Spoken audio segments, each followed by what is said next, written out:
Parfait. Eh bien écoutez, bonsoir à tous. Bienvenue au conseil municipal de la commune de Saint-Romain-de-Jaguenas. Nous sommes le mardi 17 décembre, un conseil municipal retransmis en direct sur notre page Facebook et en présence du public. Alors je vais vite procéder à l'appel. Donc Madame Aguiar est absente, n'a pas donné de pouvoir. Monsieur Béquit est absent, a donné son pouvoir à Monsieur Rex. Madame Melmonte est absente, a donné son pouvoir à Monsieur Martelin. Madame Bruderly est présente. Madame Deschanos présente. Monsieur Descamps est absent, a donné son pouvoir à Madame Garnier. Madame Develay est présente. Monsieur Dichocho est présent. Madame Franco est présente. Madame Garnier est présente. Madame Georges est présente. Je suis présent. Madame Abizic est absente. Donné le pouvoir. Ok. Monsieur Jean est absent, a donné son pouvoir à Madame Deschanose. Monsieur Martelin est présent. Monsieur Mollard est absent, a donné son pouvoir à Madame Develay. Monsieur Nemoz est absent. Madame Noé est présente. Monsieur Raffaelli est présent. Monsieur Rex est présent. Monsieur Romanotto est présent. Madame Saetero est absente, m'a donné son pouvoir. Et Madame Tirano est présente. Voilà pour l'appel.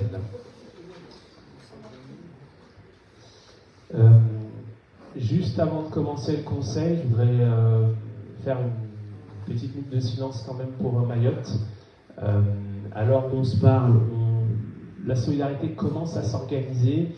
On a eu un message aujourd'hui de l'AMF, l'Association des maires de France. On ne sait pas trop comment on peut procéder, voilà, de cette région française, parce que voilà, c'est comme ça que, même si c'est loin géographiquement, mais les proches quand même du cœur, c'est quand même assez terrible ce qui leur arrive, ce qui nous arrive, et la moindre des choses, c'est que voilà, on puisse, dans un premier temps, faire une minute de silence, et puis par la suite, on verra si on peut, à notre niveau, faire des dons. En tout cas, on communiquera sur les réseaux. À mon avis, ce sera bien évidemment des dons financiers, parce que là, on veut du matériel à l'autre bout, ça va être quand même compliqué.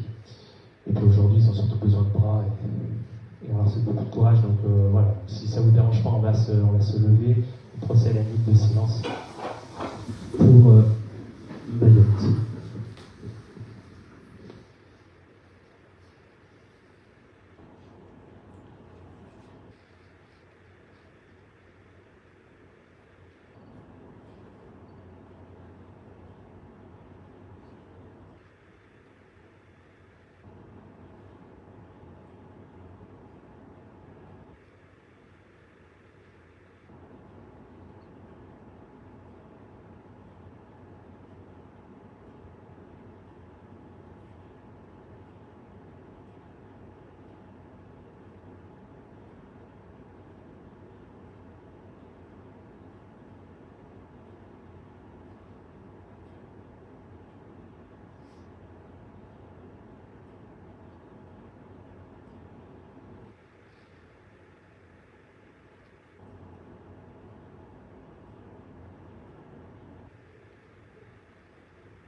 Merci à tous.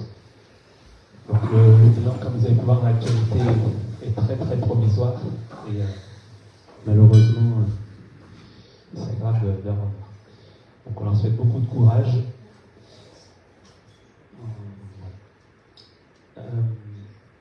Et puis encore une fois, on transmettra les informations s'il y a quelque chose qui se met en place, mais c'est vraiment en train de se mettre en place. Donc nous allons ouvrir ce conseil municipal. Alors tout d'abord, on va commencer par l'approbation du compte-rendu de séance. On a eu une demande de modification de la part de M. Rex. Normalement, ça a été fait. Personne d'autre nous a soumis de modification. Pas d'autres remarques. Ok, donc nous allons procéder au vote de ce compte-rendu. Qui s'abstient? Qui est contre? Je vous remercie. Merci. Donc, compte rendu accepté à l'unanimité des présents. Nous allons désigner un secrétaire de séance. Donc, M. Martelin sera secrétaire de séance, et nous allons commencer par les 6 décisions prises lors du dernier mois. Alors, la première décision, c'est une décision pour le permis d'aménager du parc avec la même ligne pour un montant de 840 €. On n'a pas les ressources internes pour un petit projet, donc on a demandé à ce que le permis d'aménager soit fait par cette société.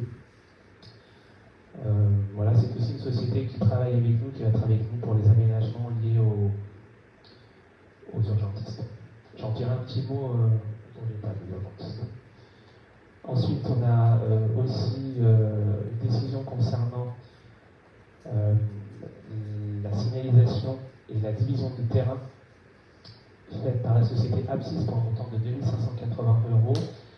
Pour rappel, c'est les parcelles qui se trouvent sur les terrains de Tignes pour lesquels on avait signé un contrat de forfaitage, on avait délibéré. Donc le contrat avance, il y a des recours sur le PLU, mais pas sur l'arrêté préfectoral. Donc pour l'heure, l'arrêté préfectoral est en cours. Donc l'arrêté préfectoral d'autorisation d'extraire. Et donc il a fallu séparer ces parcelles d'autres parcelles qui ne font pas partie du projet pour un montant de 2580 euros. J'ai une question. Oui. On est d'accord que cette division parcellaire, c'est pas pour contourner la décision de justice qui est en suspens et permettre un démarrage plus rapide sans attendre cette décision de justice. Non, alors nous on suit les recommandations du moment qu'il y a l'arrêté. L'arrêté permet aux exploitants d'extraire. Malgré que derrière, je crois qu'il y a un ou deux recours sur le PLU. Au moins. Je crois que j'en ai eu info qu'il y en a deux, mais peu importe, sur le PLU. Mais l'arrêté, en tout cas, à l'heure où on se parle, tous les délais de recours sur l'arrêté délivré par la préfecture, il n'y a pas de recours. Donc cet arrêté, normalement, s'applique. Voilà les infos que j'ai du point de vue de la préfecture. Et la deuxième question, puisque là, on parle de 2580 euros, pourquoi les Jallieu-Romains, donc les habitants de Saint-Romain, devraient payer ces frais de séparation parcellaire pour qu'un carrier qui fait beaucoup d'argent puisse faire son business en toute tranquillité? Parce que c'est notre propriété, et parce qu'en fait tout ça a été négocié déjà en contrat de forfaitage. Il faut juste se dire quelque chose, c'est que le simple fait de faire cette division et donc de ne pas avoir arrêté attaqué, on a, je ne sais pas si vous vous souvenez, mais on a déjà, on va avoir un virement d'environ 30 000 euros, 32 000 euros exactement, qui concerne la compte. Donc tout se met en place. Ça fait partie des négociations. Pour rappel, le montant de ce contrat de forfaitage a été multiplié par 2 par rapport à celui de 2019. Voilà, tout est pris en charge. C'est notre propriété. Donc, Ensuite, on avait parlé, je crois, le projet des ruches communales en lien avec l'association d'archéologie. Ah, la table de ping-pong. Elle est où la table? Ah, elle est là, la table de ping-pong. Les tables. Très bien, c'est bien reçu.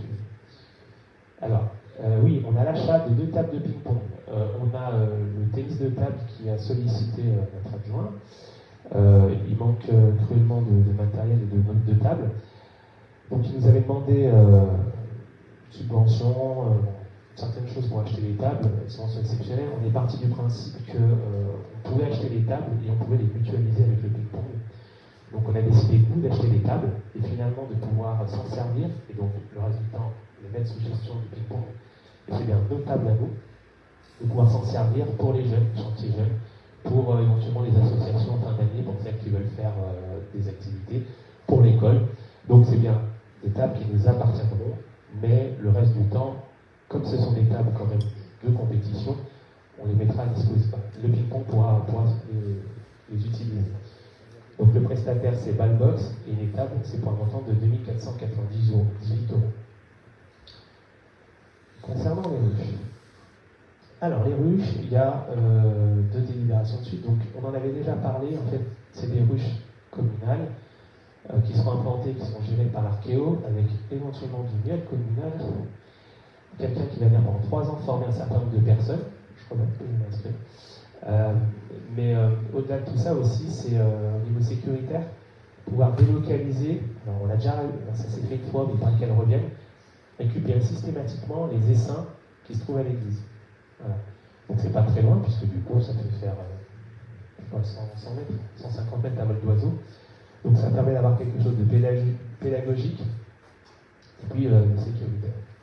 Voilà, donc ces deux décisions, c'est une avec la coopérative apicole du Jura pour 209,75 et l'autre avec Apiculture.net pour 1084,70.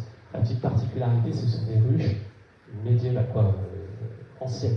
Ce ne sont pas les ruches d'aujourd'hui. Voilà. Et donc ça va être la première fois en France que ce sera fait et ça va être suivi au niveau, ça va être suivi par qui déjà? Ouais, bon. Voilà, avec le musée d'histoire naturelle à Paris, suivi par Paris directement. Donc voilà, donc, on parlera un petit peu quand même de ces ruches, c'est plutôt de bonne augure. Et puis la dernière décision, donc ça c'est typiquement... Parce qu'en fait, comme c'est des ruches différentes, vous verrez en fait, comme c'est trois ruches différentes, il y a un site qui ne faisait pas, parce qu'il y a une ruche médiévale, une ruche gallo-romaine, une ruche antique, voilà. La coopérative agricole du Jura, apparemment, il y a seule à faire encore des ruches. Donc c'est pour ça que c'est ruche chausier, voilà. C'est moins cher, c'est les ruches chausiers et sur l'agriculture. Et la dernière décision, virement de crédit, donc là c'est lié à l'M57, maintenant ça se passe en délibération, en décision, pardon. C'est juste un transfert d'écriture bien méchant. Alors, on va attaquer par un gros morceau qui a pris beaucoup de temps. Plus d'un an, monsieur le directeur? Plus d'un an où tous les agents ont été sondés. C'est concernant la rémunération de nos fonctionnaires. Alors, j'espère que vous avez bien eu la note, ou pas, peu importe. C'est quelque chose qui est quand même assez complexe dans la prépa conseil. On avait déjà discuté avec les personnes présentes. C'était déjà une usine à gaz avant. Ça l'est toujours, un peu moins. Mais cette délibération, elle permet aussi de rendre légale une situation qui aujourd'hui est illégale.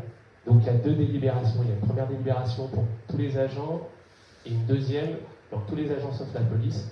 Et une deuxième pour la police, puisqu'à partir du 1er janvier, la police peut prétendre aussi au RIFSEC. Je reviendrai dessus. Donc une décision, une situation aujourd'hui qui est assez illégale. Je ne vais pas vous reprendre toute la rémunération des fonctionnaires, mais pour ça, si vous avez des questions. Mais ce qui est important, c'est de se dire que la rémunération des fonctionnaires, c'est ce qu'on appelle le RIFSEP, et c'est composé d'une partie CIA et d'une partie IFSE. Aujourd'hui, on a déjà un problème, c'est que le CIA, on verse tous les mois. Alors ça, les agents ils comprennent, mais c'est compliqué, mais ça, c'est illégal. Le CIA se verse au moins tous les 6 mois, voire tous les ans. Donc cette délibération, elle va venir modifier.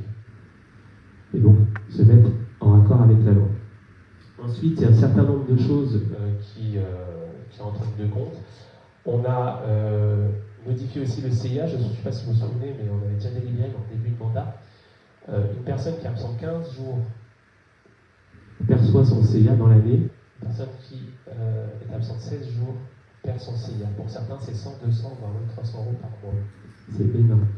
Donc en fait, on applique un principe de proratisation ensuite à partir du 16e jour qui sera beaucoup plus normal.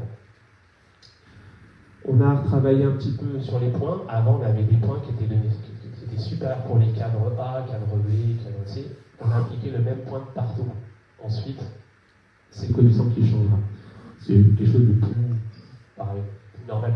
En fait, on n'a pas forcément inventé grand-chose. On allait voir ce qui se passait à côté, ce qui a été accepté par les syndicats, parce que tout ça passe ensuite en CE et en syndicat. Et donc, on a reproduit au niveau local.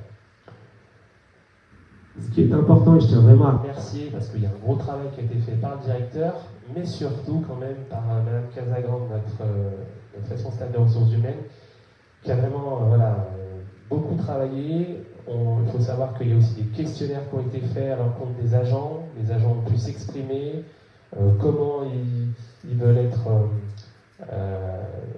entre guillemets, évalués, donc certains critères qui étaient obsolètes, d'autres qui reviennent. Voilà, un peu plus d'objectivité. Mais merci à Sandrine Casagrande parce que ça lui a pris beaucoup de temps cette année. Donc donc les plafonds aussi, les plafonds sont dessus, les plafonds sont tous un peu mis au niveau de l'État. Voilà, pas de raison qu'on ait des plafonds différents que ceux de l'État. Voilà, pas de... Qu'est-ce qu'il y a d'autre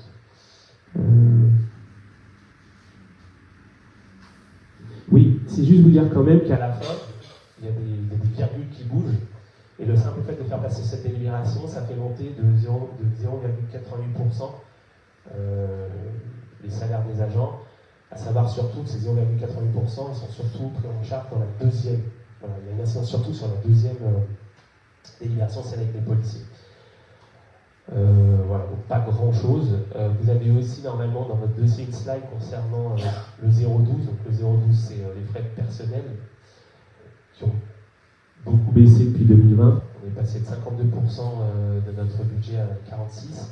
Ça va remonter en 2025 et un peu en 2024 parce que forcément, comme on a repris le PE, alors on a les ressources en face, d'ailleurs qui viennent plus que compenser pour l'instant, donc on n'a pas d'absent.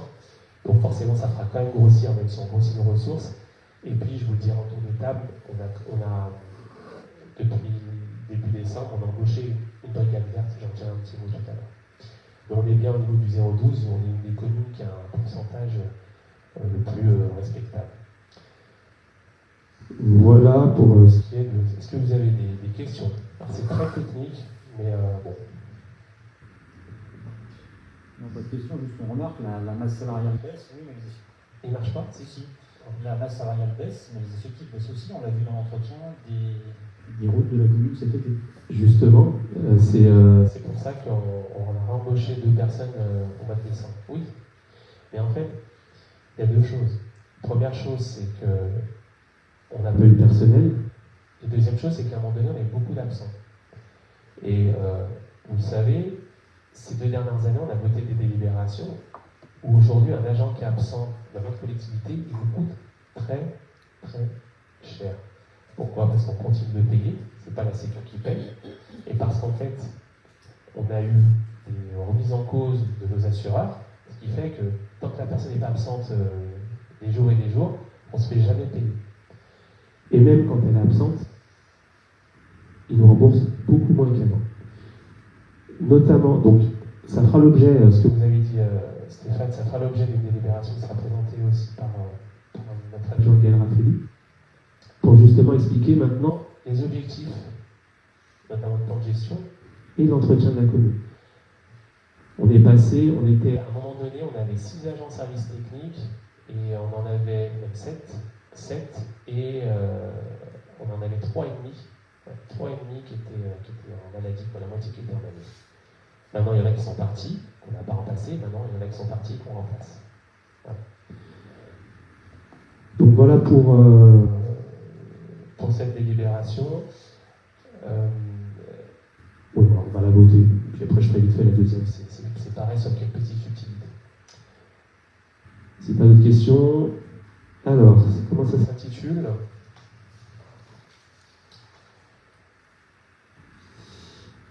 Donc, qui est contre le fait d'adopter le régime indemnitaire à partir du 1er janvier 2025 et de dire que les crédits correspondant à l'ensemble de ces dispositions sont inscrits au budget de la collectivité? Personne qui s'abstient, je vous remercie. Donc, accepter à l'unanimité. La police municipale, c'est pareil. Si vous avez pu le regarder aussi, il y a une petite incidence pour le policier qui a plus d'ancienneté. Une incidence positive parce que lui était plafonné par son ancienneté depuis 30 ans. Donc ça aussi c'est important, c'est pas parce qu'on est proche de la retraite qu'on ne peut pas être augmenté. Donc ça aussi c'était une injustice dans certaines personnes. Donc voilà, c'est exactement la même chose que pour la première délibération. Voilà, est-ce que vous avez des questions? Non, j'ai une question pour comprendre que c'est police municipale oui, pardon, police champêtre. Ouais. Voilà, garde champêtre et oui, tout à fait, c'est les 2. Donc, pas de questions, et ben rebelote. Alors, comment ça se dit? Donc, qui est contre le fait qui est contre le fait d'abroger, d'adopter et de dire que les crédits correspondent et d'allouer des crédits? Personne? Qui s'abstient? Personne? Ok, merci pour eux et honnêtement ça fera plaisir aux personnes qui ont travaillé dessus et les personnes qui ont participé à monter ce projet qui a été assez long à se mettre en place. Toujours pareil, dans le cadre de ces rencontres avec les agents, ils nous ont demandé de réviser leur système de prime de fin d'année. Donc, concrètement, ils ont une prime de 13e mois, la personne au mois de décembre. Comme on a dans pas mal d'entreprises maintenant, ça se perçoit au mois de novembre. L'objectif de cette délibération, c'est juste de décaler cette prime au mois de novembre. C'est pas anodin pour une collectivité comme la nôtre, parce que c'est quasi 100 000 € qu'on avance d'un mois. C'est une petite parenthèse. Mais donc cette délibération, c'est pour pouvoir décaler et puis qu'ils puissent avoir un peu plus de sous en novembre et préparer les fêtes de fin d'année de façon plus sereine. forcément de questions, c'est assez simple. On va procéder au vote. Qui est contre le fait de donner cet accord? D'accord, autorisé à signer. Qui s'abstient? Personne. Accepté à l'unanimité. Parfait. On va passer maintenant à un sujet un peu plus technique, beaucoup plus technique, un sujet aussi qui a pris 1 an et demi, 2 ans, je ne sais plus combien de temps, avec des allers-retours. C'est le sujet du plan de gestion différencié. On va laisser la parole à M. Raffaelli qui va nous expliquer tout ça.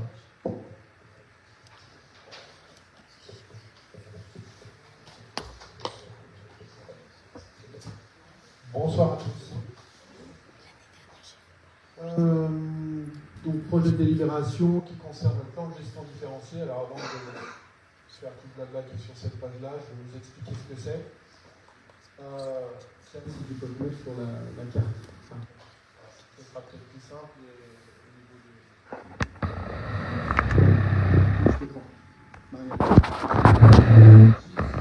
C'est ce que tu veux. Hop, la vraie carte. Non, c'est pas ça. Voilà, on va y arriver. Donc déjà, pourquoi le plan de gestion différencié? Pour une raison toute simple, c'est que depuis 2017, C'est l'ordi. Vas-y, voilà. depuis 2017, on n'a plus le droit de mettre de désherbant, donc le phytosanitaire, ce qui fait qu'en termes d'entretien de voirie et d'espace vert, c'est beaucoup plus compliqué pour les agents. C'est-à-dire qu'aujourd'hui, il faut plus de main-d'œuvre et plus de matériel. Ça, c'est déjà une des premières raisons. Juste un mot, le directeur dit que c'est un brouillon. Le temps sera plus joli, mais c'était quelques mois du temps. Un autre intérêt, c'est un intérêt environnemental, parce qu'aujourd'hui, effectivement, les pratiques qu'on utilise, c'est-à-dire de passer, repasser sur les mêmes zones, font qu'en fait, on peut détruire des habitats qui sont favorables à certaines espèces en termes de faune et de flore. Et ensuite, d'un côté économique, effectivement, on va rationaliser le temps de travail de nos agents et le matériel qu'on a. En gros, c'est un travail qui a commencé en avril 2024. Les agents des services techniques ont été mis à contribution. Le directeur des services général des services également. Ils ont fait quelques formations et tout ça pour arriver à sortir donc le 17 décembre 2024, quelque chose qu'on peut présenter en conseil. On a recensé tous les espaces verts de la commune et toutes les voiries et on a mis en face des temps de travail. En gros, la commune a été divisée en 5 zones qui va de ce qu'on appelle une zone prestige entre guillemets, une zone d'entretien soutenu régulier, une zone d'entretien réduit régulier, une mise en jachère, des prairies fleuries, et enfin une dernière zone qui est ce qu'on appelle l'entretien particulier. Dans la zone prestige, on a en fait tout ce qui est situé autour des équipements publics, les écoles, les parcs ou les lieux fréquentés par le public, qui vont disposer d'un entretien renforcé. J'ai oublié de préciser une chose, mais celle-là, elle est importante. Le plan de gestion différencié, c'est un but à atteindre. Ça veut dire que tout ce qu'on va vous présenter, aujourd'hui, clairement, on n'a ni le matériel, ni les hommes pour le faire. Mais le but, c'est justement de s'approcher de plus en plus de ce qu'on va vous décrire. En gros, on a également les rues principales de la commune, c'est-à-dire le stade, la rue de la Girine, on a la route de l'Oyette, on a le chemin de Paradis, on a la rue du Girondin, qui sont classés là-dedans. Et en fait, en termes de taille et tonte, on voudrait pouvoir faire ça une fois par semaine, avec des tontes d'ITRAS à 5 cm.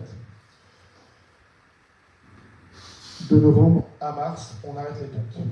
On taille les haies 2 fois par an. En termes de désherbage, pareil, 1 fois par semaine pour les massifs et 1 fois par mois pour les trottoirs.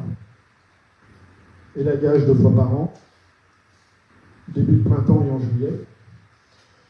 En termes d'arrosage, pas d'arrosage, du paillage des massifs, et en termes de plantes, des vivaces, agapanthe, gora haute, sauge. Ça, c'est pour ce qu'on appelle la zone prestige. Pour l'entretien soutenu régulier. Donc là, c'est ce qu'on a en bleu. Donc pour le coup, à l'intérieur, on a quoi? On a Perrier-Calais, on a la rue des Mésanges, on a Chevramont, on a le chemin des Vignes, la rue des Moulins, et on a la route de Baran, la rue de l'Église et la route de Bianet. Donc sur cette zone 2, on fait une tonte une fois toutes les 2 semaines, toujours en tonte rase. De novembre à arrêt, on arrête les tontes. On taille 2 fois par an. En termes de désherbage, c'est une fois toutes les 2 semaines, y compris les trottoirs. Élagage 2 fois par an. Pas d'arrosage, paillage et même plante, agapanthe, gora haute, sauge et gréquy. La troisième zone, c'est ce qu'on appelle la zone d'entretien régulier. Qu'est-ce qu'on a là-dedans? Principalement les voies les plus éloignées du centre-village.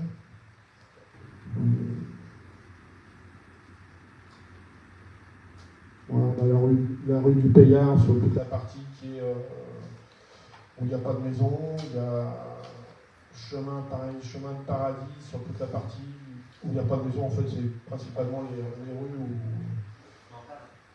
Hein? Les rues où en fait on n'a pas d'habitation. Là-dedans, en termes de taille et honte, on fait du broyage 2 fois par an, en début de printemps et courant juillet. On ne fait aucun désherbage. Et une fois toutes les 2 semaines, on s'occupe des massifs. En termes d'élagage, 2 fois par an, pas d'arrosage, pas de paillage, pas de traitement et pas de plantes. Ensuite, on a ce qu'on appelle les mises en jachère. La quatrième zone, ça va être la mise en jachère, et ça, c'est ce que vous avez en rose sur le schéma. Donc, en gros, c'est la partie des fouilles, et puis on a quelques parcelles qui sont à droite à gauche. On a les ronds-points, on a le bord du Rhône, la Bessaye. Et puis également, on a quelques parcelles qui sont à l'intérieur du village, c'est-à-dire celle qui est derrière le hangar blanc, à côté du terrain de foot, et puis celle qui est devant les services techniques. Donc là, en fait, c'est une tonte en bordure, une création de chemin, tonte une fois par semaine. De novembre à mars, on ne tourne pas, et jachère pour le reste de la végétation. Fauchage du gazon pour la parcelle des fouilles archéologiques à 5 cm une fois par an. Et sinon, broyage. Jachère fleurie Jachère fleurie. Élagage 2 fois par an, pas d'arrosage, pas de paillage, et puis des vivaces. Et enfin, les zones qu'on appelle zones à entretien particulier, qui sont le cimetière, les terrains de boules, l'école élémentaire. Donc là, ça va être du désherbage régulier en période estivale. Désherbage, pareil pour les terrains de boules, reprise de la sablette 2 fois par an. Et à l'école élémentaire, donc tous les 15 jours, de mars à novembre. Voilà en gros ce en quoi ça consiste en termes de ressources. Alors, en termes de ressources, il nous faut, nous disposons aujourd'hui de 4 débroussailleuses, 2 tronçonneuses, 3 soufflants, 2 tondeuses tractées, 2 tondeuses autoportées, une un taille-haie, un motoculteur, un broyeur, une sarcleuse, un aspirateur à feuilles. En termes d'espace vert, nous avons besoin de 2800 heures, c'est-à-dire 1,7 ETP, équivalent temps plein. Le matériel nécessaire, c'est 2 soufflants, 2 tondeuses, 2 débroussailleuses, 2 tronçonneuses, 2 taille-haie, un motoculteur et un broyeur autoporté. Ce qu'il faut savoir, c'est que pour les espaces verts, aujourd'hui, on n'a pas le matériel nécessaire pour s'occuper de ce qu'on va appeler la jachère, puisqu'aujourd'hui, notre matériel ne nous permet pas de couper au-delà de 20 cm. En termes de voirie, il nous faut en gros 3600 heures, c'est-à-dire 2,3 équivalent temps plein. Après, on a de la communication. Donc on va communiquer auprès de nos habitants, alors sous forme de panonceaux qu'on va installer principalement sur tout ce qui est jachère et jachère fleurie, pour effectivement bien comprendre qu'on ne laisse pas les choses à l'abandon, que c'est fait exprès. Et ensuite, dans le bulletin municipal aussi, de mémoire, on a un gros encart pour expliquer tout ça. Donc, voilà. Est-ce que vous avez des questions? Je dis aussi qu'il y a le comité environnement qui a travaillé dessus aussi. Parce que dedans, il y a des non-élus. Et dire que notre matériel ne permet pas de tondre au-delà d'un centimètre. Il peut tondre, mais au-delà d'un centimètre, il casse. Oui, voilà. il peut pas. Non, parce que il fut un temps où nous tondions et ça casse. Donc on a vraiment juste une remarque. Alors je comprends bien l'histoire du pragmatisme des zones et des définir des zones qui sont éloignées des enveloppes urbaines notamment, donc qui nécessitent de passer moins souvent et qui permettent de laisser un peu plus à l'état sauvage, mais sans critique, à l'état naturel, voilà. Par contre, à l'intérieur des enveloppes urbaines, il y a une différenciation de zonage. Et là, est-ce que ça pose pas un problème d'égalité de traitement face aux services publics pour les administrés? Parce que quelqu'un qui va être proche d'une des routes à entretien prestige, finalement, ne paye pas plus d'impôts que celui, son voisin un peu plus loin, qui a une rue dans le cœur d'enveloppe urbaine. Je pense par exemple, là je vois, il y a le secteur Chavanoz, et au-dessus, il y a le secteur de la rue du Stade, donc rue des Mésanges, etc. Ces gens-là, finalement, ils méritent tout autant d'avoir accès à un service public de qualité. Ça, on est entièrement d'accord, mais après, c'est toujours la même chose. On n'a pas forcément de partout les mêmes choses à gérer. Il y a des endroits où on peut faire que de la tonte, et en fait, les endroits où on va passer plus souvent, et c'est pas une différence je dirais, de statut, c'est plus qu'effectivement, l'entretien de la sablette, par exemple, tout le monde n'en a pas, et aujourd'hui, ça prend beaucoup plus de temps, donc effectivement, il faut passer plus souvent dessus. Aujourd'hui, c'est aussi, entre guillemets, c'est toujours pareil, les gens qui traversent Saint-Romain vont passer par ces axes-là, entre autres. Et puis, entretenir la mairie, c'est aussi, pour tous les jalons romains, aujourd'hui, les routes, c'est pas que l'habitant à tel endroit qui bénéficie partout où il va passer dans la commune, et tout ce qui va, je dirais, traverser, aujourd'hui, ça sera entretenu. Aujourd'hui, on n'a pas spécialement des remontées de gens, forcément, qui disent devant chez moi, c'est pas propre.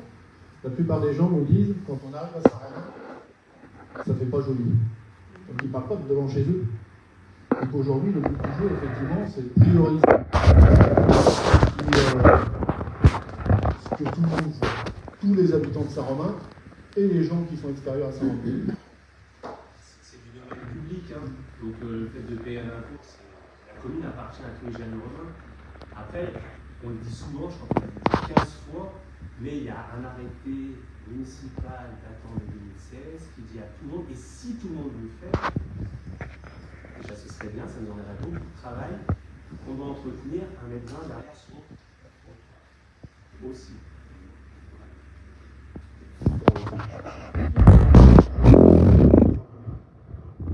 Admettons que le cyclone nous tienne ce discours aujourd'hui en disant, pour le ramassage des ordures sur Saint-Romain, j'ai défini des zones prestige et des zones autres. Non, mais c'est la même démarche. Et donc, on dirait à certains habitants, le ramassage se fera aux 15 jours chez vous, parce que vous êtes en zone prestige, et le ramassage se fera au mois dans les zones annexes. C'est un peu la même démarche. C'est une inégalité de traitement face au service. Ça n'a rien à voir. C'est pas les mêmes infrastructures. En fait, l'espace qui est juste derrière votre portail, il vous appartient. Et l'espace qui est à 500 mètres, il vous appartient autant. C'est un espace public. Il faut juste le dire, c'est que ce plan de gestion différenciée, encore une fois, on parle de Twitter, il existe partout pareil, mais on parle d'espace public. Donc, je comprends votre rapport au fait que si c'est devant chez moi, mais c'est pas ça en fait. C'est un espace public qui est entretenu en fonction de la nature du sol, en fonction de sa zone de passage, en fonction de plein de choses. Parce que sinon, ça voudrait dire qu'on passerait aussi notre temps autour de la vaisselle, parce que ça sert pas. C'est pas pareil qu'un service public pour lequel on paye une taxe pour vous. C'est pour vous. Par contre, c'est vrai que si devant chez vous c'était privé, votre argument tiendrait là. Là, c'est public.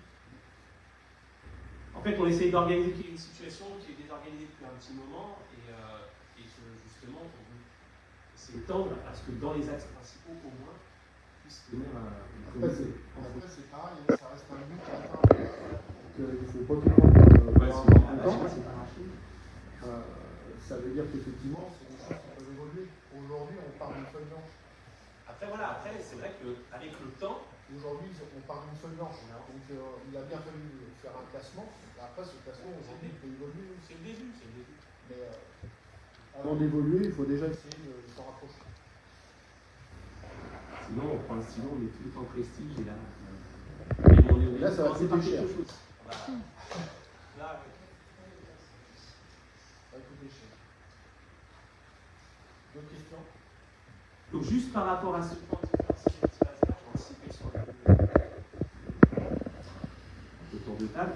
On a embauché 2 personnes, ça va être verte, mais avec des compétences véritables en espace vert, qui ont commencé le 9 décembre.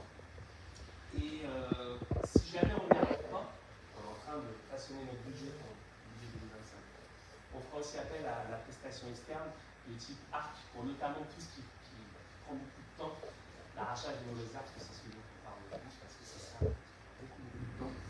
Et si on peut avoir de la plus-value sur nos espaces avec des gens compétents chez nous et puis faire un peu des choses un peu moins complexes, on le fera.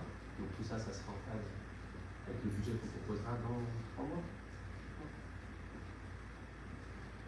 Il y aura de l'externalisation. De toute façon, en moyen humain, on n'a pas on ne sait pas. Il est donc proposé au conseil municipal, pour le coup, d'approuver le plan de gestion différenciée des espaces verts joint en annexe, d'autoriser monsieur le maire à signer tous les actes y afférents. Qui est contre? Contre ou pour contre? Un contre, j'ai compris pour. Ensuite. C'est contre? Ensuite. Qui s'abstient?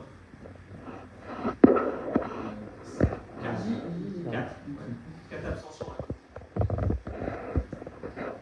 Je vous remercie. Merci. On va passer à la délibération suivante. La délibération suivante, c'est la convention de mutualisation du fonds territoire éducatif rural des Balcons. C'est une convention signée entre l'État, le département des Balcons et les communes. Je laisse la main à Madame Tirano.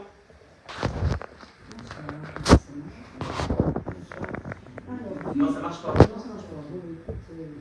Les piles. C'est pas grave. Si, attends, ça y est.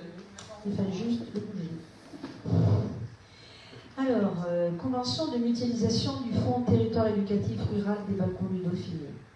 Vu les dispositions du Code de l'éducation, notamment ces articles L421.10 et suivants, relatifs à la coopération entre les établissements scolaires et les collectivités. Considérant la nécessité d'adapter les politiques éducatives aux spécificités des territoires ruraux afin de renforcer l'accompagnement des élèves et leur réussite scolaire. Considérant la volonté de la commune de participer activement aux initiatives du territoire éducatif rural de la communauté de communes des Balcons du Dauphiné. Considérant la convention constitutive du territoire éducatif rural et de la communauté de communes des Balcons du Dauphiné, considérant le projet de convention de mutualisation annexé à la présente délibération. Il est proposé au conseil municipal d'adopter la convention de mutualisation au titre du fonds du territoire éducatif rural, conclue entre les établissements scolaires membres et les communes partenaires. La commune s'engage à participer aux actions pédagogiques éducatives définies dans le cadre du plan d'action du TER, territoire éducatif rural, mobiliser les moyens nécessaires pour contribuer à la réussite des projets éducatifs locaux, assurer un suivi des projets portés sur son territoire en lien avec le comité de pilotage. La convention est conclue pour une durée de 3 ans, couvrant les années scolaires 2024-2025 à 2026-2027.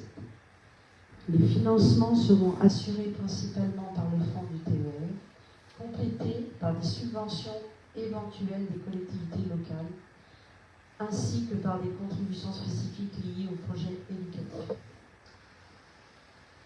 Il est proposé au conseil municipal d'autoriser M. le maire à signer la convention ci-jointe, d'autoriser M. le maire à signer tous les actes y afférents.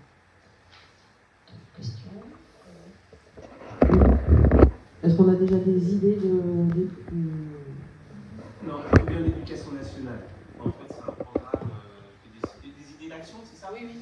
Alors, il y en a déjà qui sont en cours. Par exemple, actuellement, on a les 5 jeunes de 5 territoires qui visitent 5 entreprises. Donc, par exemple, c'est ce qui est en train de se faire au mois de décembre et au mois de mars. Donc, pour approcher le jeune de l'entreprise, parce qu'en fait, c'est surtout, il y a beaucoup de problèmes par rapport à l'orientation. On a des belles entreprises, notamment l'Arc-en-Ciel, sur le territoire LTD qui vont ouvrir leurs portes. Donc, voilà les premières actions, mais c'est les prémices. Mais c'est, tu dis 5 jeunes sur le territoire. Ouais, des balcons. Des balcons. Ouais. Donc il y a 47 communes. Oui. Et ils prennent que 5 jeunes. Pour l'instant, oui. Ça met 5 avec le, en fait, exactement 5 avec le collège de Crémieux et 5 avec le collège de Morestel. Ah, d'accord. C'est une action parmi tant d'autres. En fait, ce qui est intéressant, pour que vous sachiez à quoi ça sert, c'est surtout la page numéro 6, cette page. Ce qui explique ce que c'est que le dispositif territoire éducatif ruraux.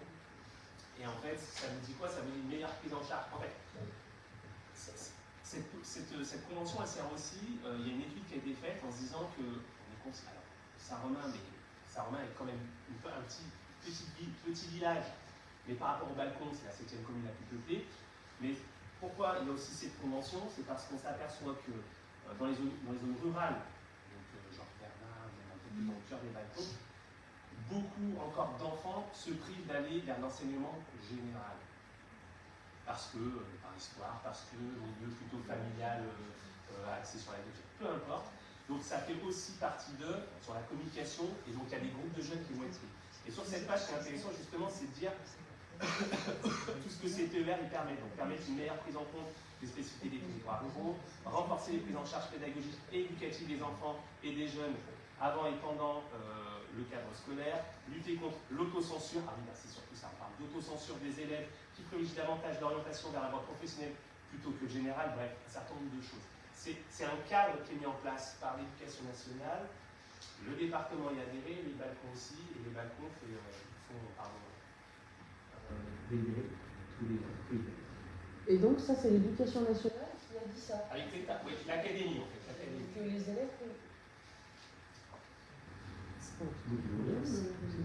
Que les élèves privilégient les professionnels par rapport au général. C'est des études qu'ils ont faites qu'aujourd'hui, il y a des personnes qui se privent de la langue générale, qui se privent d'études supérieures, parce qu'ils sont parents ou parce qu'ils sont des élèves. C'est ce qui est marqué dans la convention, ou ici, là. Voilà. Et c'est l'Éducation nationale, pour le ministère, l'Académie Grenoble, pardon, qui nous a transmis cette information. C'est étonnant parce que la réunion sénatoriale où il y avait Mme Puzard, il y avait un discours qui était tout le contraire.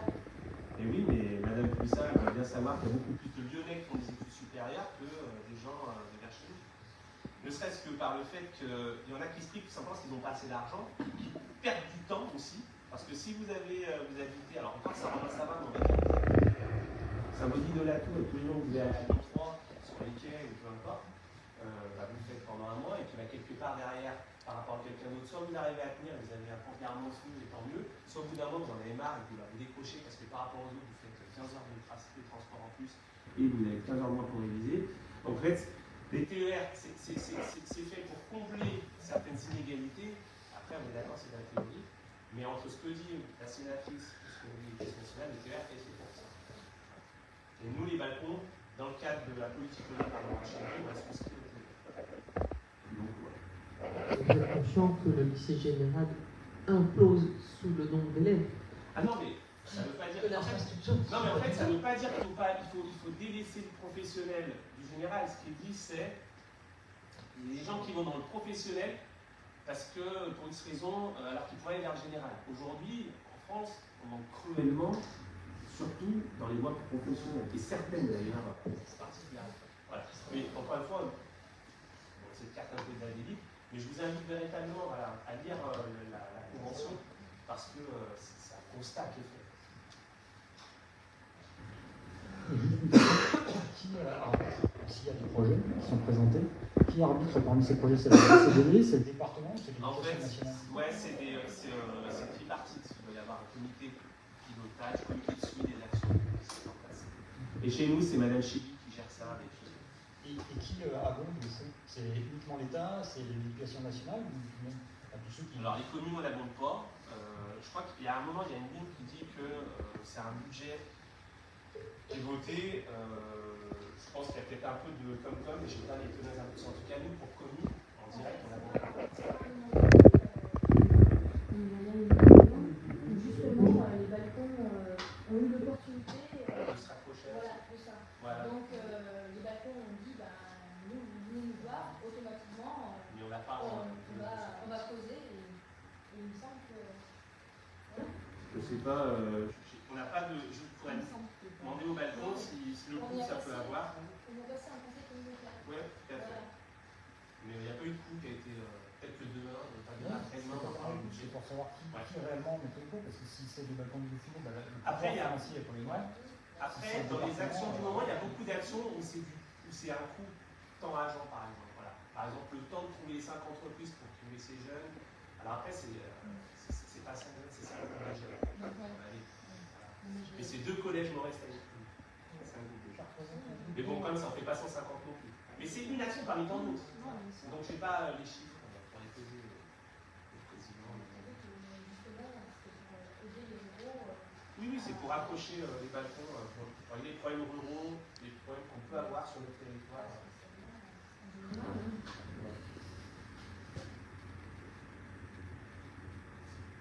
Tu peux lancer le vote? Allez, on lance le vote.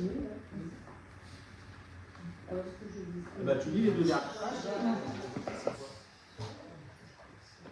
pages. Qui est contre le fait de m'autoriser à signer cette convention et à signer tous les actes y afférents? Qui s'abstient? Je vous remercie, donc accepté à l'unanimité. On va parler de cyclone. Finance, participation, révision annuelle de la convention de redevance spéciale des bâtiments communaux au cyclone. Alors, chaque année, la redevance spéciale, donc la redevance spéciale c'est pour les collectivités, mais aussi d'entreprises pour la collecte des ordures ménagères. Et donc, chaque année, on a le cyclone qui nous fait un état des lieux. Et donc, cette année, on est à 337 200 litres collectés. Il y a une légère augmentation, on passe de 0,036 à 0,040 le litre de déchets, d'ordures ménagères. Donc le coût annuel cette année sera de 13 488 €. L'année dernière, elle était de 12 139 €, c'est-à-dire une augmentation de 1 348 €. On a vérifié derrière. On est tombé sur les mêmes chiffres. Donc voilà, il y a. Oui, alors, c'est moi qui ai rajouté les pourcentages. Parce que ça part, c'était pas très parlant, 0,40, 0,36. Donc, du coup, voilà, ce qu'il faut juste savoir, c'est qu'on paiera 1 348 € en consommé, 1 350 € de plus cette année pour la collecte. Est-ce qu'il faut arrêter de bouger? Ah, arrête de bouger. Voilà.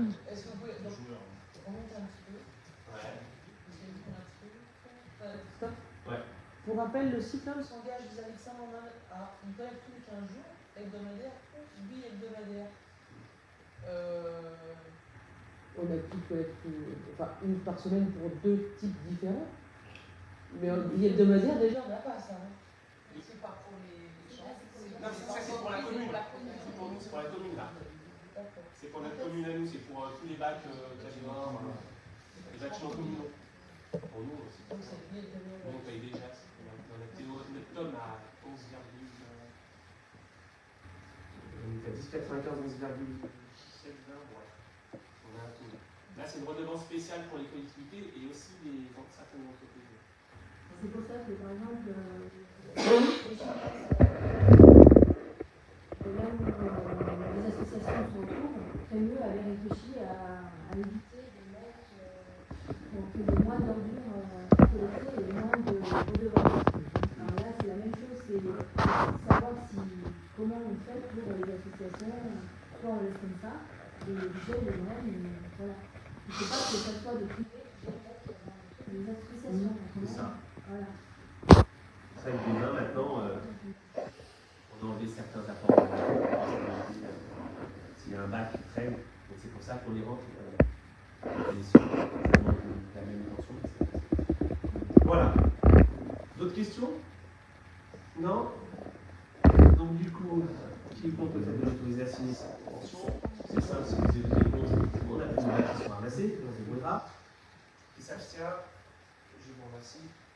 C'était à l'unanimité. Une délibération annuelle, cette fois-ci, ça sera Madame Louet, concernant l'autorisation d'engager 25%. L'année dernière,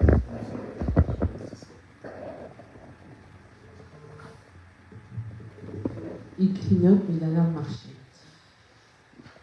Donc, en effet, chaque année, comme il n'y a pas de budget qui sera voté avant le 1er janvier et qui est planifié pour être voté plutôt fin mars, au conseil du 25 mars, je pense.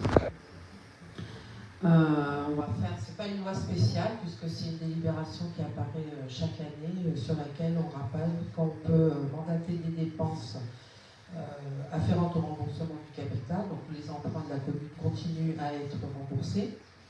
Et jusqu'à l'adoption de notre budget, qui doit être adopté avant le 15 avril, on peut aussi, sur autorisation du conseil municipal, liquider et mandater des dépenses d'investissement dans la limite du quart, donc de 25% des crédits ouverts au budget de l'exercice précédent.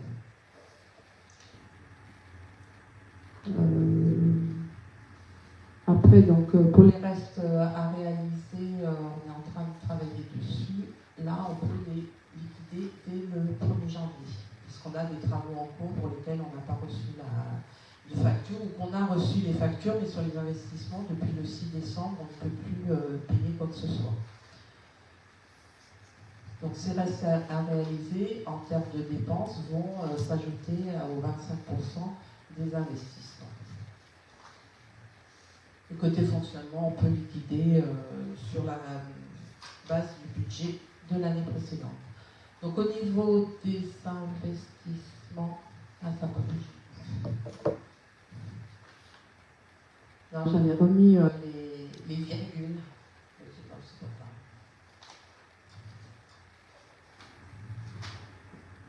Donc c'est vrai que le total du tableau ne correspondait pas, mais c'est bien les 145 988,58 centimes qui vont pouvoir être dépensés. Donc on avait eu un retour suite à l'envoi des délits sur le fait que la somme ne faisait pas le total. Alors tout simplement, si on prend la troisième ligne, vous voyez que ça devait être indiqué 19 702,03, les 25% du budget des immobilisations incorporelles, alors que c'était 0,325. A contrario, sur les 21 sur les immobilisations corporelles, on est à 97 634,5975. Donc là, ça apparaissait à 60. Donc du coup, en faisant dans la délibération apparaître 4 chiffres après la virgule, on arrive bien sur notre montant maximal qu'on puisse investir sur le premier trimestre 2025 de 145 988,58 centimes. Est-ce que vous avez des questions sur cette Donc je vous propose de passer au vote. Contre l'autorisation d'engager et liquider ces dépenses d'investissement. Qui s'abstient? Je vous remercie. Délibération approuvée à l'unanimité. donc on va passer à la légalisation de la tarification des chantiers éducatifs. On a changé de perception, et donc il y a des choses qui étaient faites, qui étaient tolérées, puis à un moment donné, je me dis non, il faut passer une délib. Donc c'est l'objet de cette délibération qui sera, c'est moi qui la présente. Donc tout simplement, voilà, depuis 2000 ans, c'est des chantiers éducatifs qui sont mis en place sur la commune. Donc on a deux jeunes qui travaillent. On a un groupe de jeunes qui participent à certaines tâches de service public et notamment d'entretien de la commune. Donc vous pouvez les voir, ils nettoient le monument aux morts, ils sont travaillé sur les jeux d'école, ils ont des projets cette année, mais on n'en parle pas parce que ça peu importe. Et en contrepartie, donc quand même, ils travaillent. C'est dans la bonne humeur, voilà, sous la houlette de Madame Lopez et de Mme Tirano. Et en contrepartie de leur temps, c'est 14h, 17h ou 17h30, bref, tous les mercredis, à la fin, ils ont une ristourne sur le voyage. Donc l'année dernière, c'était au Cap d'Agde, de mémoire, le voyage. Une ristourne de 150 €. Et donc cette ristourne, il faut la faire passer en délibération. Je crois que normalement, le séjour doit faire 400 et quelques € pour une semaine. Et donc vous pouvez vous inscrire, il y a un nombre de places. Et on privilégie ceux qui ont fait les chantiers éducatifs. Alors tous ne le font pas, hein, mais ceux qui veulent en plus, ils ont cette ristourne de 150 €. Et donc cette délibération, elle est pour régulariser cette ristourne. Voilà. C'est clair? Une question? Bon. Donc, qui est contre cette ristourne? Qui s'abstient? Ok, je vous remercie. Donc, la ristourne est acceptée à l'unanimité.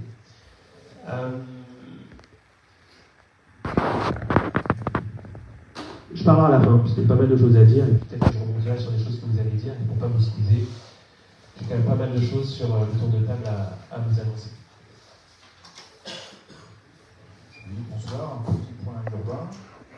Donc, le 12 décembre, nous avons eu une réunion pour l'élaboration des règlements pour notre révision de notre plan local d'urbanisme.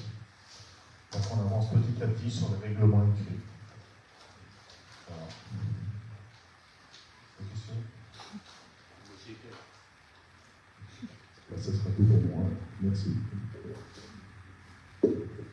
Bonsoir. Moi, je n'ai pas d'actualité à venir, mais je voudrais parler de l'actualité qui s'est passée. Donc, samedi, nous avons fait l'illumination de notre sapin de Noël. Donc, nos jeunes des chantiers éducatifs. Mardi, pardon. Mardi 10. Oui, mardi 10, pardon. Donc, un exemple du travail des chantiers éducatifs, ce sont eux qui ont fait les jolis traîneaux que vous voyez en décoration. Ils ont fait ça avec Sarah Lopez et avec aussi Monsieur Thomas Haute-Cloche, qui a fait les découpes de bois et qui a accueilli les jeunes dans son atelier et qui leur a permis de faire ce joli travail. Donc pendant cette soirée, nous avons aussi les Jalio Girls qui nous ont fait une belle démonstration de danse. Et nous avons aussi eu la chance d'avoir la troupe des Dauphins de Feu, une troupe de crémieux qui est venue nous faire un joli spectacle de feu. Puis samedi, nous avons enchaîné avec la tournée des seniors. Et là, nous avons encore deux jeunes des chantiers éducatifs qui sont venus nous aider. Nous avons distribué 334 colis. Donc je remercie tous les membres du CCAS, les élus qui ne sont pas du CCAS mais qui viennent donner un coup de main, et les bénévoles supplémentaires, parce qu'il faut savoir qu'on fait 9 tournées, dont une qui est divisée en deux, celle de Chevramont, donc ça nous fait 10 tournées. Et nous avons 20 personnes qui tournent pour distribuer tous ces colis. Dimanche, c'était l'arbre de Noël. On a été un petit peu déçus par la participation cette année. Les gens ne se sont pas déplacés. Enfin, ceux qui étaient là ont pu voir un super spectacle de magie qui s'appelait le traîneau du Père Noël. Oui, il y avait une centaine de personnes, mais il y a des fois où c'est plein. Là, c'était pas plein. Au cabinet de dentiste, je crois, pour les gens qu'on a grippé. Il y avait ça aussi. Et là aussi, je tiens à remercier une autre entreprise de la commune, M. Brando, qui chaque année nous met gracieusement à disposition le joli sapin de Noël. Puis aussi, je voudrais faire un grand merci au Père Noël, qui toutes les années n'oublie pas de passer par Saint-Romain, malgré tout le travail qu'il a effectué. et qui est là pour chaque manifestation. Voilà, c'était tout. Et le CCAS vous souhaite à tous de très bonnes fêtes de fin d'année. Puis je vous dis à l'année prochaine.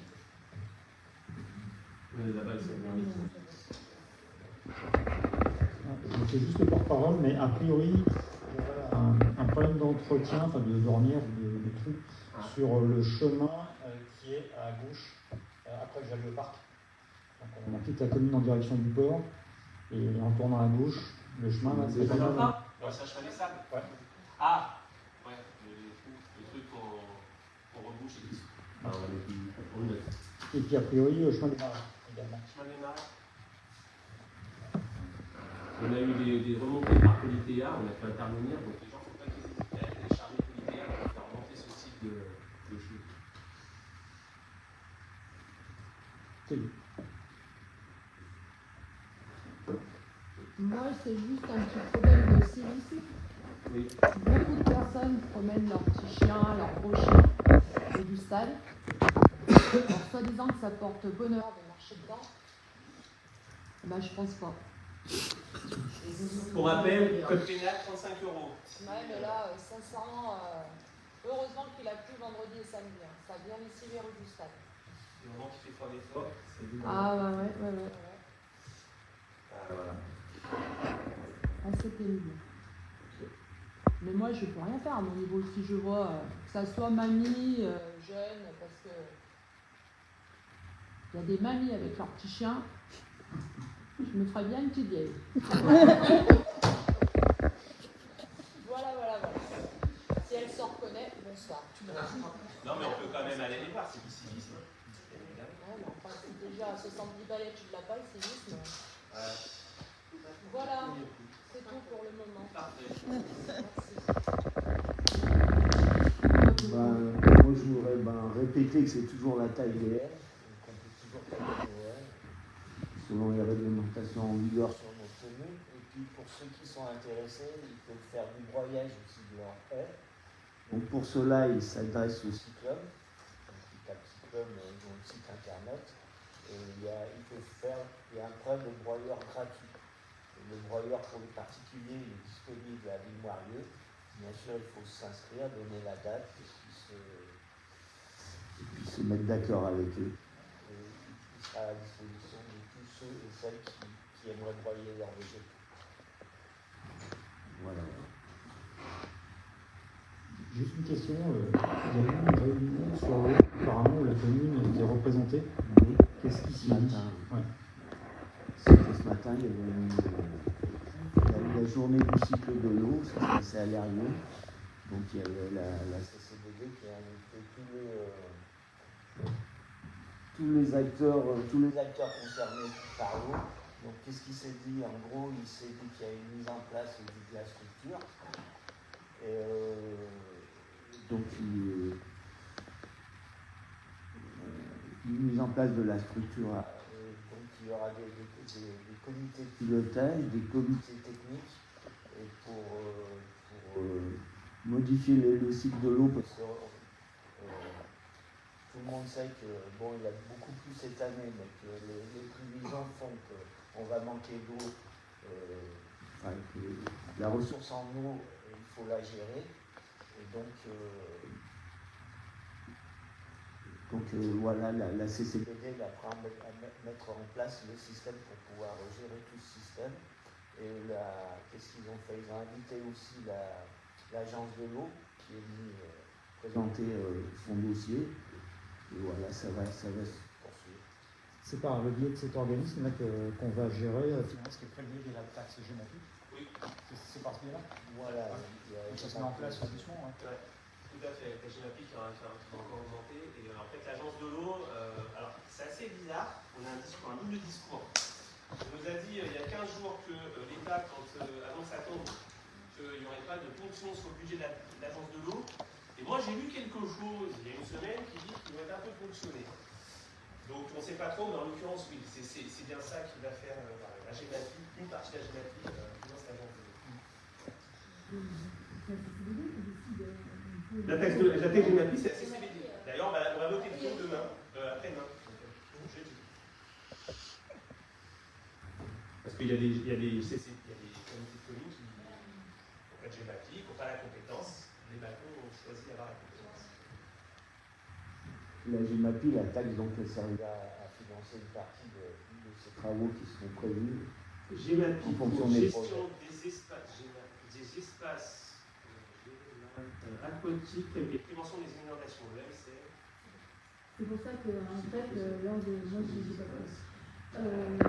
spécialement mis l'accent sur les marais. Les marais, donc, justement, le milieu naturel.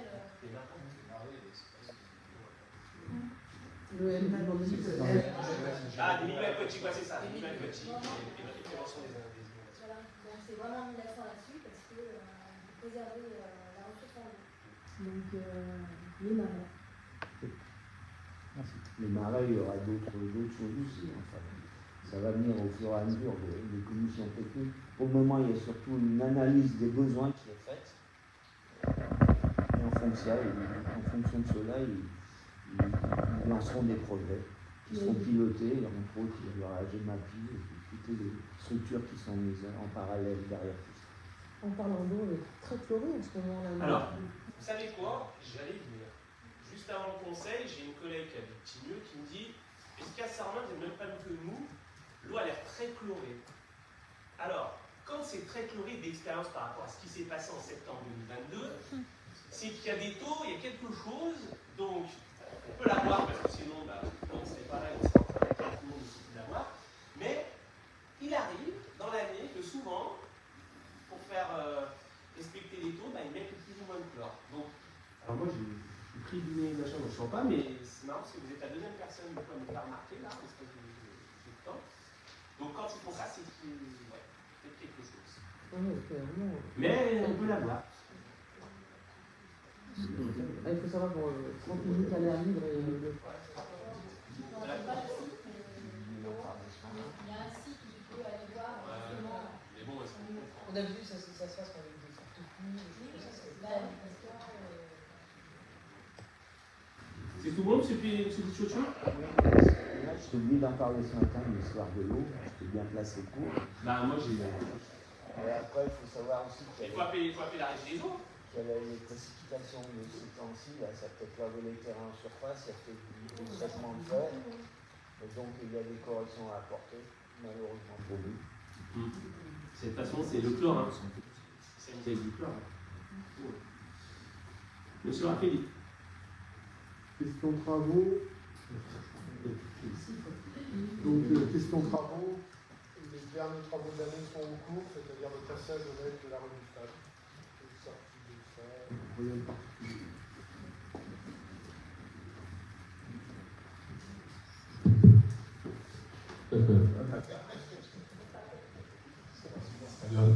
Bonsoir à tous.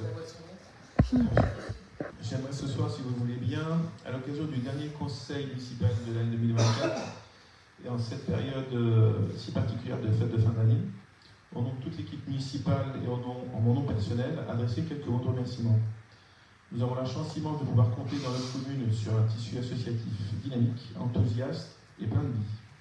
Vous, chefs d'association, faites vivre notre territoire par vos engagements, vos initiatives et votre jovialité sans égale. Vous êtes le cœur battant de notre commune. Tout au long de l'année, vos manifestations et événements ont permis de rassembler les habitants, de créer des moments de partage, de joie et de convivialité. Que ce soit lors des manifestations sportives, culturelles, festives ou solidaires, vous étiez présents, toujours avec le même enthousiasme et le même dynamisme. Les fêtes de fin d'année sont l'occasion de se retrouver en famille et entre amis, de profiter de l'élan de solidarité qui nous unit et de donner du regard vers l'année à venir. Je tiens à vous dire combien votre travail et votre implication sont précieux. Sans vous, notre commune ne serait pas la même. Alors, du fond du cœur, merci à vous. Merci pour votre engagement, pour votre bonne humeur et pour tout ce que vous apportez à notre vie collective. Céline, l'équipe des services techniques et moi-même vous donnons déjà rendez-vous l'année prochaine pour de nouveaux projets, de nouvelles rencontres et de nouvelles manifestations, toujours dans ce même esprit d'échange et de partage. Je vous souhaite à toutes et à tous de très belles fêtes de fin d'année, un joyeux Noël en famille et une nouvelle année pleine de bonheur, de santé et de réussite. Merci à toutes et à tous et à l'année prochaine. Rien de spécial, tout va bien. Je vais à l'école, écoutez.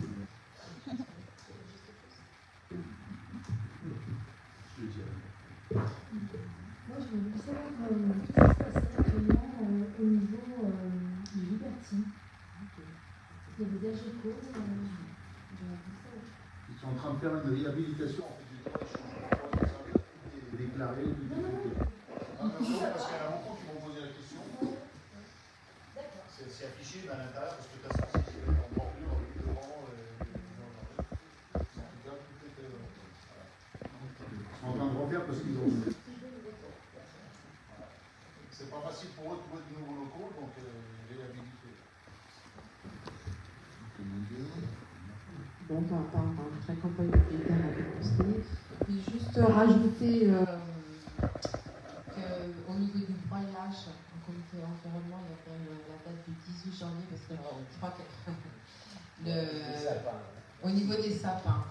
Donc pour le sapin de Noël, il y aura l'opération de broyage le 18 janvier samedi matin. Et si des personnes ont aussi broyé quelques haies, peuvent venir avec pas que du sapin.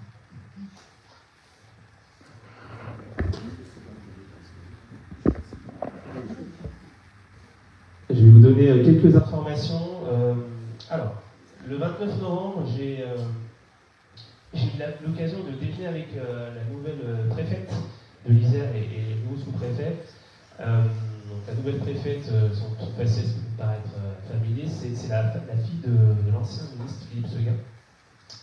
Et l'après-midi s'est prolongé à l'Eyrieux avec notamment un comité de pilotage stratégique sur le nucléaire et l'arrivée des EPR2. Je vais vous donner quelques informations. La première information, c'est que bizarrement, et le département fait un peu la moue, c'est l'État, la préfète, qui a annoncé le fait qu'on saurait, en théorie, où se trouverait le futur pont en juin 2025. Voilà. Donc moi là, je suis un peu circonspect, puisqu'on n'a eu qu'une réunion il y a 1 an. Il y a plusieurs scénarios. Depuis, on n'est pas revenu vers nous. Donc normalement, c'est les départements qui travaillent entre eux, département indiciaire. Donc je trouve ça très court, mais passons. Donc voilà, on nous a annoncé ce timing, on verra bien. On nous a présenté un certain nombre d'éléments. Donc EDF, je dois rencontrer demain matin. Mais peut-être en retard, on verra. Mais en tout cas, un certain nombre d'éléments, et notamment comment ça va se passer sur le territoire, et quelque chose que j'ai compris uniquement à cette réunion, que je n'avais pas compris avant, c'est que, je vous l'avais dit, donc les travaux vont commencer en 2027, pour peut-être se terminer une mise en service de la centrale en 2045. Et je vous ai toujours parlé d'un pic, de ce fameux pic de 8 à 10 000 personnes en plus. Ce pic qui va en 2029, finalement, il sera en 2032, à peu près. Et puis je vous avais dit qu'après ce pic, certainement, c'est pas certainement, finalement les gens vont partir, ou certains, pas tous vont rester, et du coup, ça va retomber. Ils nous ont présenté des schémas, alors j'aurais bien voulu vous les présenter ce soir, mais ils n'ont pas validé, pour l'instant, ils auront peut-être pour le bulletin, mais c'est même pas sûr, parce que j'attends ça, mais je suis pas sûr d'avoir les schémas, mais bref. Ils nous ont expliqué que notre territoire est dynamique, et donc il faut juste partir du principe qu'on a une courbe comme ça, là, qui est la population, une courbe comme ça qui est la population de la France, une courbe au-dessus qui est notre population, et une courbe qui commence à prendre une forme un peu bizarre à partir de 2027, et finalement, qui, dans quelques années, va récupérer une courbe naturelle. Ça veut dire quoi? C'est-à-dire que le fait d'avoir ces 10 000 personnes en plus, c'est juste anticiper naturellement l'augmentation des populations 6 ans à l'avance. Ça veut dire quoi? C'est-à-dire que quoi qu'il arrive, on aura beaucoup de monde sur notre territoire en 2045, et que cette amas, ce surplus de population, va arriver 6 ans plus tôt. Le maximum, en fait, qu'on va faire, c'est en 2045, donc ça sera à partir de 2039. Voilà, c'était juste une petite c'est dommage sans schéma, mais peut-être que je reviendrai au mois de janvier, mais c'était quand même important. Ils nous ont aussi représenté une photo, un dessin, de ce que serait éventuellement la vue des équipements. Aujourd'hui, ils hésitent entre 2 types d'équipements. Alors, ce qui est retenu, c'est la tour aéro-réfrigérante, comme pour du G4 et 5. Et ça sera soit 2 tours de 200 mètres de haut, soit 4 tours de 161 mètres de mémoire. Eux privilégient 2 tours. Quand je dis eux, c'est EDF. Pour des coûts, voilà ce qu'ils m'ont dit. Quand on a vu quand même les photos, c'est très long, c'est imposant. Parce qu'au-delà de la hauteur, aujourd'hui nos tours elles sont à 128, c'est le diamètre, c'est des mastodontes. Ça va se voir très très long. Donc voilà, il y a eu pas mal de questionnements de la part des maires, mais bon, c'est des prémices. Et voilà à peu près ce qu'on a appris. Alors je vous passe les détails sur la fiscalité, les aménagements, c'est toujours les mêmes choses, on va devoir se battre pour pouvoir récupérer quand même un certain nombre de choses. On ne peut pas avoir que les désagréments. Mais important, c'est le final de cette centrale et le pont, où il sera et quand ça va être terminé. Dire quand même quelque chose d'important aussi, c'est que pendant peut-être 15 à 20, 25 ans, en fonction d'eux, on aura tout qui va fonctionner en même temps. Aujourd'hui, c'est 40%, je crois, de budget d'électricité environnementale. Mais demain, voilà, on aura les budgets 2, 3, 4, 5 et les EPR2 qui pourront fonctionner ensemble. Donc ça va quand même demander beaucoup de monde. Donc beaucoup de logements, beaucoup de services publics, et puis beaucoup d'autres choses. Cette réunion, donc ça c'était vendredi, le lundi d'après j'étais à la Bardieu pour rencontrer dans une réunion aussi avec EDF, j'ai retrouvé la Sénat d'ailleurs, concernant la concertation. Je vais vous donner quelques éléments sur cette concertation parce qu'elle est importante. Donc actuellement le dossier des maîtres d'ouvrage est en cours de finalisation. La concertation elle aura lieu du 28 janvier au 15 mai, donc un peu comme pour la CNR. Il y aura pas mal de questions à poser. Puis la Commission nationale de débat public aura 2 mois pour établir la restitution des conclusions du débat, c'est-à-dire jusqu'au 15 juillet 2025. Et après, les maîtres d'ouvrage, donc EDF, aura 3 mois pour répondre et apporter l'ensemble des éléments. Et juste dire que le périmètre de concertation, ça c'est important, il s'étend à 100 km autour de la centrale. J'ai trouvé assez bizarre de mettre cette réunion à Pardieu, un jour en plus de problèmes de grève, des taxis, donc je vous passe les détails. Là, ça a été très petite, c'était bondé, c'était quand même très compliqué. La concertation, le débat public portera autour de 3 questions d'opportunité. C'est quel aménagement et quels impacts pour le territoire, quelles caractéristiques associées à un projet nucléaire, et quelle confiance peut-on avoir vis-à-vis du projet nucléaire. Ce qui m'a gêné, c'est que donc on vous présentera, alors si pareil, si on a aussi ces documents, on essaie de les mettre dans le bulletin, mais ils ont expliqué, donc c'est quand même long, hein, c'est un peu moins de 4 mois, hein, mais c'est quand même long ce débat. Ils ont expliqué qu'il allait y avoir plusieurs endroits où on allait faire des réunions publiques. Et j'ai dû prendre la parole parce qu'en regardant tous ces endroits, mais que si mieux. Donc Charlie, Saint-Vulbas, Loyette, Lyon. Hein. Et puis je cherchais quand même, alors non pas Saint-Romain, on n'en est pas tant, quoique, parce que je sais, il y a un mois, il m'avait dit qu'on ferait une réunion à Saint-Romain, mais ne serait-ce qu'une commune des balcons de Dauphiné. Et bizarrement, il n'y avait rien. Donc j'ai levé la main, j'ai demandé pourquoi. On m'a dit que ça allait certainement régulariser, donc j'attends. Il est inadmissible qu'il n'y ait pas une réunion publique sur le territoire des balcons parce qu'on a pu le voir avec le barrage. Les premières personnes qui viennent dans ces réunions publiques, physiques ou présentielles, ce sont les riverains. Faire une réunion à Lyon, ça n'a pas d'intérêt. Voilà, donc si on ne la fait pas en face, il va se trouver des EPR. Je trouve ça pas normal. J'ai eu l'occasion de le faire passer, le message est passé, on verra bien. Donc petite précision. Voilà. Bon, rien de plus par rapport à cette réunion. Tout à l'heure, Nicolas a remercié les associations. Bien évidemment, on remercie tous nos associations et on remercie aussi notre personnel, et notamment notre personnel technique qui, le 25 novembre dernier, a eu beaucoup de travail, avec notamment des élus présents, pour régulariser, permettre l'accès aux routes, parce qu'il y a eu pas mal de vent, il y a beaucoup d'arbres qui étaient tombés sur les routes.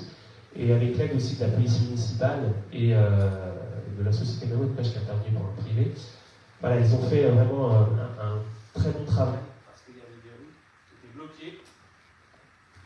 par César. Donc merci à eux. Juste vous dire aussi que la commune, on est parti devant le conseil, devant mon conciliateur, j'en avais parlé à son dernier conseil, je suis c'est le prépa conseil concernant un travail d'urbanisme pour des constructions qui ont été faites sans autorisation. Et donc on a demandé la démolition, et donc on est parti en conciliation, et en fait la personne ne veut pas démolir, donc ça se finira devant les tribunaux, on aura le temps d'en discuter. Je rappelle juste qu'en terrain naturel, on n'a pas le droit de construire. Et en plus, il puisait en corridor écologique. Voilà. Actuellement, vous avez pu voir, si vous habitez notamment Baran, que la route de Baran est bloquée au niveau du rond-point. Parce que voilà, on est en train de. La régie des eaux est en train de faire un travail sur les canalisations et notamment aussi sur une borne d'incendie qui va être changée. Donc on a communiqué sur les réseaux sociaux pour expliquer ce qu'il en était. Et oui, important, il y a des exercices en cours, ce qui fait que d'ailleurs, il peut, surtout pour les adjoints, mais ça a été le cas la semaine dernière, le SDIS peut nous appeler et nous dire les vannes sont ouvertes. Bon, ils m'ont appelé quand c'était samedi, je crois, minuit, non pas minuit, samedi dans la journée, peu importe. Mais voilà, ils sont au courant du point possible. Voilà. Voilà, donc, parce qu'en fait, ils font des travaux et après, ils évacuent la verdouille via leurs travaux. Donc, tout ça est en cours. On a aussi, vous avez peut-être pu le voir, un passage de la rue du Stade à la LED, passage Victor Martelin aussi, et le carrefour de la pharmacie. Donc, je crois que rue du Stade, c'est terminé. Pas loin. Quand je vois, c'est clair plus qu'avant. Donc c'est bien. Pour rappel, 100 millions 30 et quelques mille euros, c'est ça, je crois. Et ça permet sur le temps de faire gagner en fonctionnement. Vous rappelez que demain soir à 18h, on a une réunion publique à Baran, en fait, sur les aménagements de Baran. On va vous présenter l'aménagement qui est prévu pour 2025. Alors, ça fait un moment qu'on est dessus. Il y a des ping-pong entre les riverains et la mairie. On va proposer des hypothèses et puis on verra, on fera le choix final. Une réunion publique aussi aura lieu le 23 décembre à 18h pour les riverains du Jalio Parc pour présenter le projet, le premier aspect du projet. Les vœux du maire auront lieu le 4 janvier à 11h, donc c'est un samedi matin. Et puis je vous fais un petit retour sur l'enquête publique qui s'est terminée le 15 décembre concernant l'implantation des urgentistes. Donc globalement, alors là je vous fais part des mails reçus qu'on a transmis au commissaire enquêteur. On n'a pas encore le rapport du commissaire enquêteur. Mais voilà, donc, globalement il y a 100% des personnes qui sont pour le fait que les urgentistes restent. Je tiens juste à préciser que si les urgentistes ne restent pas en 2025, ils partiront définitivement. C'est juste une parenthèse. C'est que c'était bien du temporaire, donc il faut absolument qu'on arrive à finaliser ce projet. Et les réserves surtout qu'on a, alors il y a eu quelques réserves sur l'accès, donc ça, on a eu un courrier de département aujourd'hui qui travaille à l'accès. Et puis aussi des demandes de tranches horaires spécialement pour les jalons romains. Ça c'est dans les tuyaux. Je sais pas sûr, mais il y a des choses de. Ah oui, une réunion aussi importante qui a eu lieu le 21 novembre, une réunion à Crémieux, à la maison du département, sur le tram-train. Juste pour vous dire que ça continue, mais alors on se parle, on ne sait toujours pas s'il y aura un arrêt sur Avis-Boirieux ou pas. Voilà. On ne sait toujours pas si Tarbes sera à Crémieux, ancienne gare ou pas. Bon, la seule chose qu'on sait, c'est que les travaux commenceront en 2027. On sait que beaucoup de personnes sur le chemin du tramway, j'avais déjà dit, sont sollicitées par des services pour acheter, parce que là ça traverse, d'autres ça traverse pas, mais ça allonge. Donc voilà, tout est en cours. Il était revenu l'idée d'un bus à haut niveau de service et qui a été effectivement abandonné, même s'il le laisse quand même en troisième roue de secours. Mais toutes les communes ont dit niet, donc on partirait bien sur un tram-train et pour un trajet de 49 à 51 minutes pour faire un Crémieux. Par Dieu. Voilà, je crois que j'ai fait le point.